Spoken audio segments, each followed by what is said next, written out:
नमस्कार दोस्तों, आप सभी का न्यूज़ लाइव 2.0 के फेसबुक पेज पर हार्दिक स्वागत है। हम साहित्य से जुड़ा शो किताबी मुलाकात में आज हम एक खास किताब पर बातचीत करने जा रहे हैं। सबसे पहले मैं किताब आपको बता दूं तो ये किताब है जिस पर हम बातचीत करेंगे, Lal Bahadur Shastri politics and beyond. ये किताब रूपा पब्लिकेशन से प्रकाशित हुई है, आप कैमरे में देख पा रहे होंगे।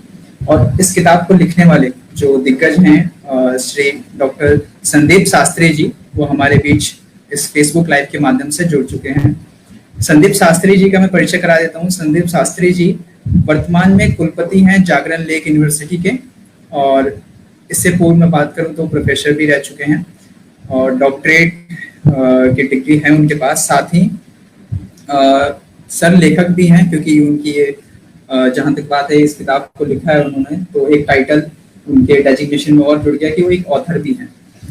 मैं हार्दिक स्वागत करता हूं सर आपका इस न्यूज़ लाइव के फेसबुक कार्यक्रम में। धन्यवाद जी जी सर। दर्शक जैसे देख पा रहे होंगे ये किताब है सबकी, और ये किताब अगर मैं बात करूं तो 495 रुपीज का इसका प्रिंटेड जो कि प्राइस है। अगर आप इसको अमेजोन पे भी अवेलेबल है और फ्लिपकार्ट से भी मंगा सकते हैं। आज इस किताब को लेकर इस फेसबुक लाइव के माध्यम से चर्चा होगी। और सबसे पहले सर आपको कॉन्ग्रेचुलेशन इस किताब के लिए। किताब अभी इंग्लिश में अवेलेबल है, बट जल्दी अगर इसका हिंदी अनुवाद भी होता है तो माइट भी ये बहुत लोगों तक पहुंचेगी। सर सबसे पहले स्टार्ट करते हैं सवाल जवाब का। तो मेरा पहला क्वेश्चन सर यही है कि जो आपने किताब लिखी, तो आपने एक बहुत ही इंटरेस्टिंग टॉपिक चुना, लाल बहादुर शास्त्री के ऊपर आपने लिखा, जो कि भारत के पूर्व प्रधानमंत्री थे। और जब भी हमारे इतिहास में जय जवान और जय किसान का जिक्र होता है, आपने किताब में भी सबसे स्टार्टिंग पॉइंट जो है उनके स्लोगन से स्टार्ट किया, तो लाल बहादुर शास्त्री का नाम हमारे जुबान पर सबसे पहले आता है। तो इस किताब को लिखने की जर्नी और उसका एक्सपीरियंस आप शेयर करें। आपने कहाँ से रिसर्च किया, किस तरह आपने इस किताब को लिखा?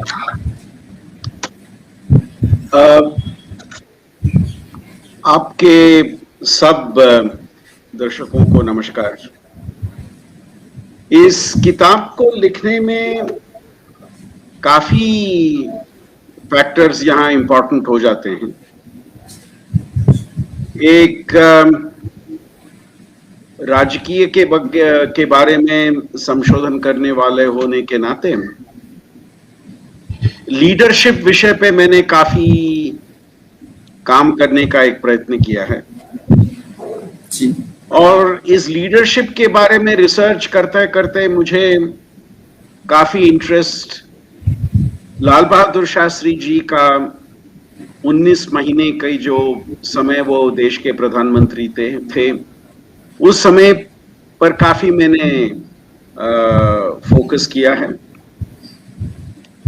इस संदर्भ में रूपा एंड को ने मुझे एक पत्र लिखा कि क्या आप ऐसा एक किताब लिखना चाहेंगे, हम इसे कमीशन करना चाहेंगे अगर आप लिखना चाहेंगे इसे। जब रूपा ने मुझे कहा कि आप क्या इस किताब को लिखना चाहेंगे, मैंने तुरंत उनको जवाब दिया कि इस पे मैं काफी सालों से लिखना चाहता था और आज आपने ये रिक्वेस्ट किया है, इसलिए उसको मैं एक्सेप्ट करने में मुझे बहुत खुशी हो रही है। मैंने एक छोटी सी बात रूपा पब्लिशर्स को कहा कि हम दोनों का सरनेम एक ही है। देश के दूसरे प्रधानमंत्री भी उनका सरनेम शास्त्री था, मेरा भी सरनेम शास्त्री है। क्या उस कारण से शायद आप मुझे पूछ रहे हैं कि मैं ये किताब लिखूं? उन्होंने तुरंत जवाब दिया कि नहीं, वो तो एक कोइंसिडेंस है, लेकिन हमें मालूम है कि आपने लीडरशिप पे काफी काम किया है, इसलिए हमने आपको अप्रोच किया। तो शायद ये मेरा सौभाग्य है कि मेरा सरनेम देश के दूसरे प्रधानमंत्री का जो सरनेम था, हम दोनों का एक ही है। वो उत्तर भारत के थे, मैं दक्षिण भारत का हूं, पर उनके नाम से के साथ जुड़ना एक बहुत ही, मेरे लिए तो बहुत ही एक आदर का विषय है और बहुत ही मेरे लिए, मेरे परिवार के लिए और मेरे लिए बहुत ही खुशी का विषय है। जी जब मैंने रूपा का इनविटेशन एक्सेप्ट किया, और मैंने इस पे थोड़ा ऑलरेडी संशोधन कर चुका था मैं, और भी किया मैंने, जितना भी लाल बहादुर शास्त्री जी के बारे में लिखा गया था, और ज्यादा उतना था नहीं, उन सब पुस्तकों को, उन सब लेखों को मैंने पढ़ा। काफी समय मैं और मेरे रिसर्च असिस्टेंट्स ने लाइब्रेरी में बिताया, क्योंकि स्वातंत्र के समय से उनके निधन हो जाने तक उस 26 सालों का जो समय था, उन वर्षों का न्यूज़पेपर भी हमने देखा। जब वो प्रधानमंत्री बने, न्यूज़पेपर्स में किस तरह के एडिटोरियल्स आए, किस तरह के आर्टिकल्स आए, उनके पर्सनल पेपर्स को पढ़ने का एक मौका मिला, और फिर लोगों के साथ इंटरव्यू भी वो मौका मिला मुझे। सो इन सबको जोड़ के मैंने ये एक किताब लिखने की प्रयत्न की। और एक बात मैं कहूंगा यहाँ पे, हमारे देश में ये एक परंपरा डेवलप नहीं हुई है कि नेताओं पे एकेडमिक राइटिंग हो। नेताओं पे काफी राइटिंग हुई है, बट किस तरह की राइटिंग हुई है? नेताओं से प्रेरित राइटिंग हुई है। उन्होंने लोगों को इंस्पायर किया कि आप मेरे बारे में लिखिए, और लोगों ने लिखा। या तो जर्नलिस्ट ने एक जर्नलिस्टिक अकाउंट शायद लिखा होगा उनके नेताओं के बारे में, बट हमारे देश में ये एक एकेडमिक ट्रेडिशन डेवलप नहीं हुआ है पॉलिटिकल लीडरशिप के बारे में लिखना। और इस एकेडमिक ट्रेडिशन को डेवलप करने का एक प्रयत्न मैंने इस किताब से करने की एक कोशिश की है। जी, जैसे कि किताब में टोटल आपके 6 चैप्टर्स हैं इसमें, तो मैं एक बार शुरू से ही शुरुआत करते हैं सर। आपने पहला जो टाइटल दिया है, understanding his politics and principle, यानी कि शास्त्री जी की जो राजनीति थी, उनके जो सिद्धांत थे वो किस तरह के थे। और हो सकता है कि जो लोग हमें, जो दर्शक हमें देख रहे हैं, वो वाकिफ हों इससे, लेकिन कुछ खास बातें हैं, जो कुछ खास रिसर्च टॉपिक्स हैं जो आपने इसमें इंक्लूड किए हैं, उनको लिखा है बहुत अच्छे तरीके से आपने। तो सर मेरा इसमें सवाल ये है कि आपसे एक सवाल ये है कि किस तरह से शास्त्री जी ने अपने राजनीति की शुरुआत की, जो कि आपके फर्स्ट चैप्टर में ही इंडिकेट होता है। अगर आप इस लाइव फेसबुक कार्यक्रम के माध्यम से बताएंगे तो सर ज्यादा प्रभावशाली होगा। देखिए, मैंने इस किताब में ये प्रयत्न किया है, जिस तरह से मैंने चैप्टर डेवलपमेंट हुआ है इस किताब में। पहले मैंने शास्त्री जी किस तरह के व्यक्ति थे, उनके व्यक्तित्व के बारे में मैंने पहले लिखा है, और उसके बाद मैंने हर एक चैप्टर में प्रारंभ से जब तक वो प्रधानमंत्री बने, हर एक स्टेज पे एक चैप्टर मैंने लिखा है। हर एक स्टेज पे उनका लोकल गवर्नमेंट में उनका रोल, वो एक चैप्टर है। यूपी में वो जब मंत्री बने, उनका वहां का रोल, उसके बारे में एक चैप्टर है। जी। जब वो केंद्र को गए, वो दिल्ली को गए, और दिल्ली क्यों गए? वो मंत्री के रूप में पहले नहीं गए, वो पार्टी में जनरल सेक्रेटरी के रूप में गए, और उसके बाद मंत्री बने, उसके बारे में लिखा है मैंने। और उसके बाद 2 चैप्टर हैं उनके प्रधानमंत्री काल के बारे में। सो शास्त्री जी का जीवन कैसे लोकल गवर्नमेंट से शुरू होते हुए नेशनल गवर्नमेंट पे गया, वो चर्चा मैंने हर एक चैप्टर में एक लॉजिकल कंटिन्यूटी की तरह मैंने उसको डिस्कस किया है। जिस चैप्टर के बारे में आप चर्चा कर रहे थे, जो किताब का दूसरा चैप्टर है, उस चैप्टर में, पहला चैप्टर है इनफैक्ट, उस चैप्टर में उनकी राजनीति और उनकी सिद्धांत की चर्चा मैं वहां करता हूं। क्योंकि अगर एक व्यक्ति को हमें अंडरस्टैंड करना हो, तो उनके पॉलिटिकल प्रिंसिपल्स क्या थे, उनके एथिकल वैल्यूज क्या थे। और उस चैप्टर में मैं 5-6 बातों की जिक्र करता हूं। पहली बात कि शास्त्री जी का जीवन अगर आप देखें, उनका मूल क्वालिटी ये था कि वो आम सहमति से काम करते थे। इंग्लिश में कहते हैं कंसेंसस बिल्डर। वो एक आम सहमति से कोई फैसला करना, वो उनका एक क्वालिटी रहा है। प्रारंभ से प्रधानमंत्री बनने तक आप देखेंगे ये आम सहमति उनके लिए बहुत ही महत्व की बात थी। जी, आप एंड में ताशकंद एग्रीमेंट में भी देखिए, उनकी प्रयत्न यह थी कि जब एग्रीमेंट बने, ये एग्रीमेंट आम सहमति से बने, सभी से बात करके ये बने। क्या मैं ठीक कर रहा हूं, सभी से उन्होंने ये चर्चा किया और फिर फाइनली एग्रीमेंट साइन किया। सो इस बात की चर्चा मैं वहां करता हूं।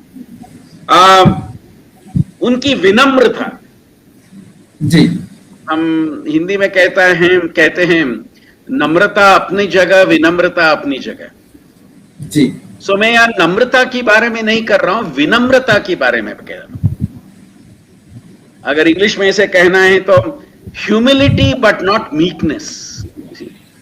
जी, उनमें जो ह्यूमिलिटी थी, विनम्रता जो थी, और उस विनम्रता को उन्होंने राजकीय में किसी को उसका उपयोग करने का मौका नहीं दिया।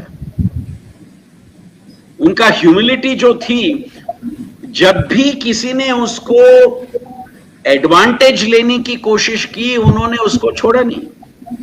जी, तो उनकी ह्यूमिलिटी की क्वालिटी, वो एक टीम प्लेयर, सभी को साथ में लेके जाना।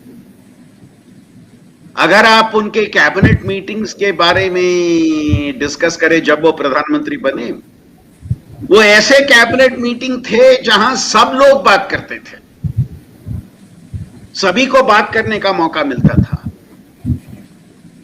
कई लोग कहते हैं कि उसके पहले वो नहीं था, उसके बाद में नहीं था, उनके समय में था वो, सभी को बात करने का एक मौका। एक शांति के दूत, ये मैं ताशकंद एग्रीमेंट के बारे में ही नहीं बात कर रहा हूं। आप प्रारंभ से देखिए, सर्वेंट्स ऑफ इंडिया सोसाइटी के समय से उत्तर प्रदेश सरकार में मंत्री, उस समय केंद्र में मंत्री, कांग्रेस पार्टी के जनरल सेक्रेटरी, हर एक पद में देखिए एक शांति के दूत थे। जब भी समस्या होती थी, पंडित नेहरू ने भेजते थे, जाके समस्या का हल ढूंढिए। उनको पीस मेकर का काम था। हजरत बल का श्राइन का समस्या हो, दक्षिण भारत में हिंदी का विरोध हो, आसाम में समस्या हो, जहां भी समस्या, नेपाल में भारत के संबंध, जहां भारत और नेपाल के बीच में संबंध में थोड़े समस्याएं आई, इन्हीं को भेजा गया। तो ये एक शांति के दूत के रूप में जिस तरह उन्होंने काम किया, सभी के लिए उनके पास समय था। आप उनके सेक्रेटरी से आप पूछेंगे तो सेक्रेटरी कहते थे, सर इनके मीटिंग्स कभी टाइम पे खत्म नहीं होते, क्योंकि ये लोगों को बात करने का मौका देते हैं, किसी को रोकते नहीं है, किसी को टोकते नहीं है, सभी को बात करने का मौका दे, सभी के लिए उनके पास समय था। रात को 11 बजे वो ऑफिस से घर वापस आए, अगर 30-40 लोग वहां खड़े थे, सभी को मिलने के बाद ही वो वापस अंदर जाते थे। तो उस तरह का एक व्यक्तित्व आप इस व्यक्ति में देख सकते हैं। और इंग्लिश में और एक लास्ट बात मैं कहता हूं, उनकी एक नैतिकता की एक जो स्तर, एक मानदंड जो उन्होंने एस्टैब्लिश किया, इंग्लिश में कहूं तो उनका वो एथिक्स का एक गोल्ड स्टैंडर्ड जो उन्होंने एस्टैब्लिश किया, उसके काफी उदाहरण हैं। सभी लोग ज्यादातर उनके रेल मंत्री के स्थान से इस्तीफा देने के उदाहरण देते हैं, जो उन्होंने 1956 में किया था। तो जिक्र किया है सो सर। इन सब चीजों की चर्चा मैं दूसरी चैप्टर में करता हूं, कैसे वो एक पीपल्स पर्सन थे, लोगों को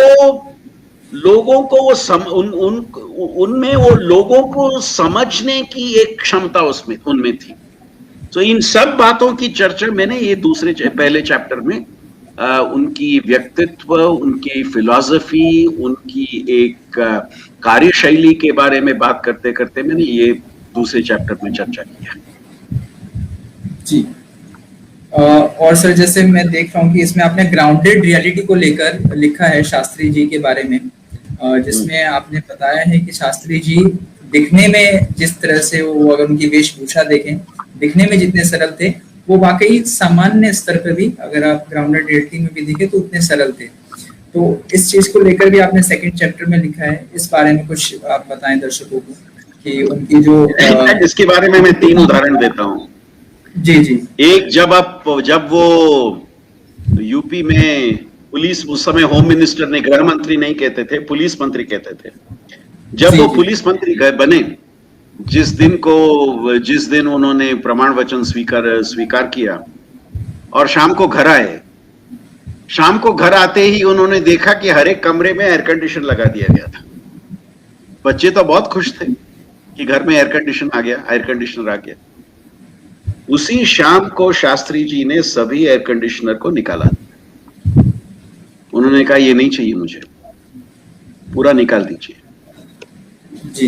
एंड बाद में बच्चों के साथ बैठ के उन्होंने कहा, बच्चों में क्यों निकाल रहा हूं इसको, आज मैं मंत्री बना हूं, मंत्री बनने के कारण ये सब घर में आ गया है जी। कल अगर मैं मंत्रिमंडल से निकल गया तो ये सब निकल जाएगा, और क्या हम अपना नॉर्मल जीवन ठीक से वापस जी सकेंगे ये सब सुविधाओं के बाद? तो ये सुविधाएं नहीं चाहिए हमें, क्योंकि ये क्षणिक है। और ये मैं बात कर रहा हूं 1948 की, जो उन्होंने एक फैसला लिया। जी। रेल मंत्री में के स्थान से जब उन्होंने इस्तीफा दिया, उस दिन शाम को उनके सेक्रेटरी उनको घर में मिलने आए और शास्त्री जी एक कमरे में बैठे थे और उस कमरे में लाइट भी चालू नहीं थी, और उनसे सेक्रेटरी ने पूछा कि सर क्यों आप अंधेरे कमरे में बैठे हैं? उन्होंने कहा आज के बाद इलेक्ट्रिसिटी बिल मुझे ही पे करना है, आज से बाद में मंत्री नहीं हूं, मुझे खुद पे करना पड़ेगा, इसलिए इसको सब सेव करना पड़ेगा। जी। जब शास्त्री जी का देहांत हुआ, उनकी एक फिएट गाड़ी थी, पर्सनल गाड़ी थी, फिएट गाड़ी, एंड ये आप आश्चर्यचकित रह जाएंगे, जब उन्होंने फिएट गाड़ी खरीदी थी, उन्होंने लोन के किश्तों पे खरीदी थी, बैंक से लोन लेके उन्होंने वो गाड़ी खरीदी थी। एंड जब वो गुजर गए, वो लोन अभी भी बाकी था, और उनके पत्नी ने उस लोन को, उनके जाने के बाद उन्होंने वो किश्तों को भरा, लाल बहादुर शास्त्री जी के पेंशन से उन किश्तों को भरा गया। तो इन 3 उदाहरणों को आप देखें तो ये सरल व्यक्तित्व, जो आपने कहा डाउन टू अर्थ पर्सनालिटी, इन सभी चीजों में आप देख सकते हैं। और एक उदाहरण मैं दूंगा, मॉस्को में गए थे, अब जब वो ताशकंद को जब गए थे एग्रीमेंट साइन करने, उस समय वहां बहुत ठंड थी, और ये इन्होंने एक कोट पहना था जो वुलन था, बट उतना उससे सिक्योरिटी नहीं मिल रहा था आपको उस ठंड में। जी जी। तो वहां के प्रधानमंत्री ने इनको एक कोट दिया, सर ये पहन लीजिए, आप ये कोट पहन लीजिए। अगले दिन कोशिकर ने देखा कि ये वही जो कल का कोट है वही पहने हैं, नया कोट जो मैंने दिया नहीं पहना उन्होंने। तो उनसे पूछा कहां गया जो कोट मैंने आपको दिया? इसे नहीं, मेरे साथ और एक आए थे, उनके पास कोट ही नहीं था, सो उनको दे दिया मैंने, वो पहन रहे, और मेरे पास तो है एक, सो मैं पहन रहा हूं उसको। इस तरह का सरल व्यक्तित्व था उनका।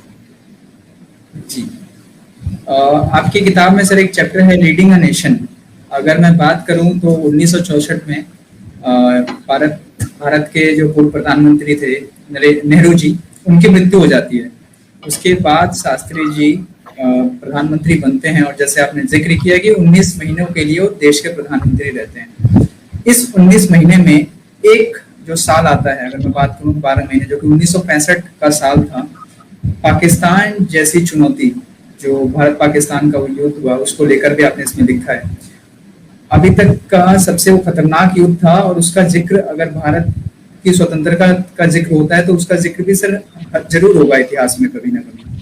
तो उसको किस तरह शास्त्री जी ने एक बेहद ही सरल स्वभाव से उस युद्ध को एक आपने जैसे जिक्र किया कि शांति के पथ पर आगे बढ़ते रहे, तो किस तरह से उन्होंने इस युद्ध को एक चुनौती के रूप में लिया और एक शांतिपूर्ण सह अस्तित्व के साथ उस चीज को खत्म करने की कोशिश की। इस बारे में सर कुछ आप बताएं।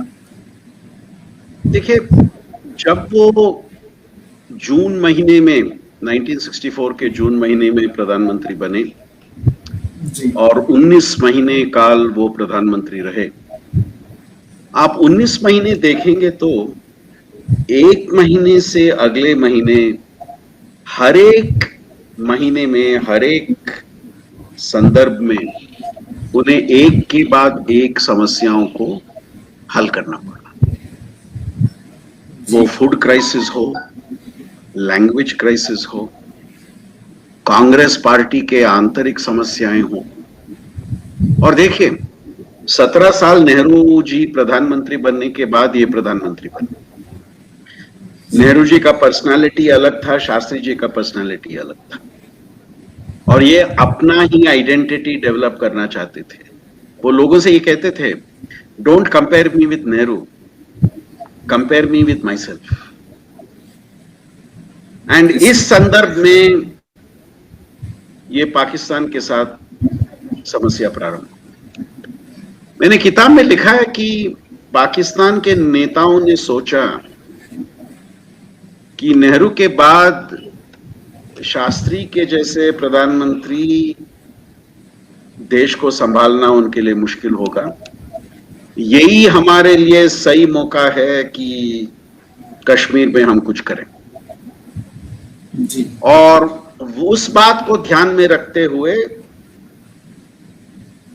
आप देखेंगे कि पाकिस्तान ने यहां प्रयत्न, मैंने इस किताब में डिटेल करके लिखा है कि कैसे अलग अलग क्षेत्रों में, कश्मीर के अलग अलग क्षेत्रों में पाकिस्तान ने हस्तक्षेप करने का प्रयत्न किया और कैसे हर एक इंटरवेंशन को शास्त्री जी ने अपोज किया। आप उस समय जो आर्मी जनरल्स थे उनके लेख आप पढ़ेंगे तो सभी जनरल्स ये बात कहते हैं कि जिस तरह से शास्त्री जी ने लीड किया, जिस कॉन्फिडेंस, किस पेशेंस, किस सॉलिडेरिटी से उन्होंने लीड किया, सबको साथ ले जाते हुए, सभी जनरल्स ये बात कहते हैं कि शास्त्री होने के कारण हम इस युद्ध को इस तरह फेस कर सके। फिर मैं एक बात करूंगा, जब चीन के साथ युद्ध हुआ था उस समय शास्त्री जी देश के गृह मंत्री थे और शास्त्री जी को लगा कि, उन्होंने ये बात पब्लिकली नहीं कहा, पर उनको लगा कि हमारी तैयारी उस समय ठीक नहीं थी जी। और जब वो प्रधानमंत्री बने उन्होंने ये बात को मन में रखा था कि किसी भी समस्या को, हमारे बॉर्डर पे आने वाली किसी भी समस्या को हमें फेस करने की तैयारी रहनी चाहिए। पाकिस्तान के नेताओं ने सोचा कि इनको एक अंतर्राष्ट्रीय संबंधों के बारे में अनुभव नहीं है, अभी अभी प्रधानमंत्री बने हैं जी। तो हम थोड़ा एडवेंचरिज्म इस संदर्भ में कर सकते हैं, तो उन्हें लगा। एंड उसका ठीक मुकाबला, ठीक जवाब शास्त्री जी ने दिया। इनफैक्ट काफी लोग ये कहते हैं कि first surgical strike in fact Shastri ji के नेतृत्व में हुआ। पहली बार हमारी सेना ने पाकिस्तान में प्रवेश किया, एंड किस कारण से प्रवेश किया, ये बहुत ही इंपॉर्टेंट है। हमें उनकी जमीन चाहिए, उस कारण से प्रवेश नहीं किया। शास्त्री जी ने कहा कि हम क्यों जा रहे हैं, एक ही कारण से जा रहे हैं, उनके जो डिफेंस इंस्टॉलेशंस हैं जिससे वो हमारे पे आक्रमण कर रहे हैं, उन डिफेंस इंस्टॉलेशंस को हमें डिस्ट्रॉय करना है। उन डिफेंस इंस्टॉलेशंस को अगर हम डिस्ट्रॉय करें तो उनको हमारे देश पे लॉन्च करने की, अटैक की क्षमता चली जाएगी। सो उसी एक उद्देश्य से, एंड ये पाकिस्तान ने कभी एक्सपेक्ट ही नहीं किया कि हमारी भारत की सेना जाके उनके देश में घुस के उनके इंस्टॉलेशंस को वहां डिस्ट्रॉय कर देगी। सो इनफैक्ट देश में पहली बार सर्जिकल स्ट्राइक शास्त्री जी के प्रधानमंत्री के समय में हुआ जी। और उसके बाद ताशकंद एग्रीमेंट। वो कहते हैं कि महात्मा गांधी के देश का प्रधानमंत्री में होते हुए मुझे तो शांति का दूत ही बनना पड़ेगा। काफी लोगों ने उस समय क्रिटिसाइज किया कि क्यों आपने थोड़ा कंसेशंस इस संदर्भ में दिया था ताशकंद एग्रीमेंट में जी। और उसमें शास्त्री कहते हैं कि मुझे तो पीस बिल्ड करना था, मुझे तो ट्रस्ट बिल्ड करना था। ये और एक कहानी है कि उसी रात वो गुजर गए, अगर वो रहते तो शायद वो ट्रस्ट बिल्ड करने की एक कोशिश, प्रयत्न करते हो। ये भी मैंने एक किताब में लिखा है दैट जब शास्त्री जी गुजर गए और उनकी शरीर को भारत लाया गया और उनको प्लेन में, ताशकंद में उनको प्लेन में उनका बॉडी लेके जाया गया, ताशकंद एयरपोर्ट में उस बॉडी को उठाने वाले एक पॉल बेरर थे अयूब खान। जिस लीडर ने हमारे साथ कई महीने पहले युद्ध लड़ा था, उसी लीडर ने अभी शास्त्री के शरीर को कंधा दिया ना। ये था शास्त्री की पर्सनालिटी। इनफैक्ट उनके बारे में कहा जाता है उनका कोई एनिमी नहीं था जी। उनका विरोधी कोई था ही नहीं। प्रधानमंत्री जब बने उसी कारण से बने, कोई विरोधी नहीं था उनका। जब उनका नाम आया सबने मान लिया, अच्छा उसको इस नाम को विरोध करने वाला कोई था ही नहीं।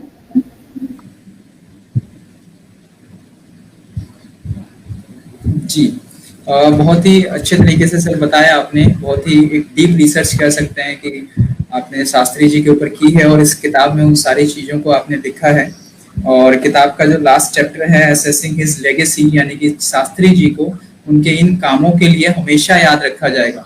और जो 19 महीने वो प्रधानमंत्री रहे और उस बीच उन्होंने जो भी अचीवमेंट्स की और जो भी उनको चुनौतियां आई, वो सारी इस किताब में है।